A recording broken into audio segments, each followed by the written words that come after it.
yung mga balita noong nakaraang linggo na may mga sinabi ang Malacanang at ilang political leaders na huwag daw pong ituloy.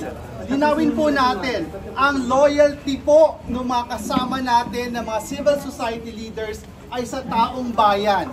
Hindi po madidiktahan ang mga progresibong puwersa na gustong i-hold accountable si Vice President Sara Duterte. Sir, pero are you optimistic? Okay. How hopeful are you, sir? Na may Considering number na kayo? supermajority pa rin yung ano.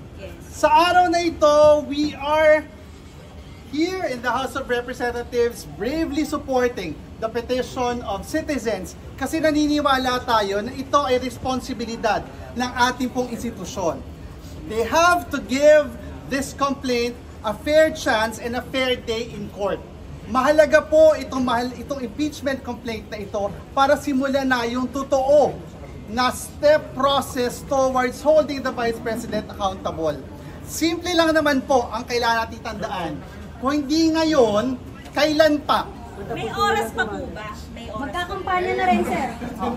Pag naniniwala po tayo kapag gusto, may paraan.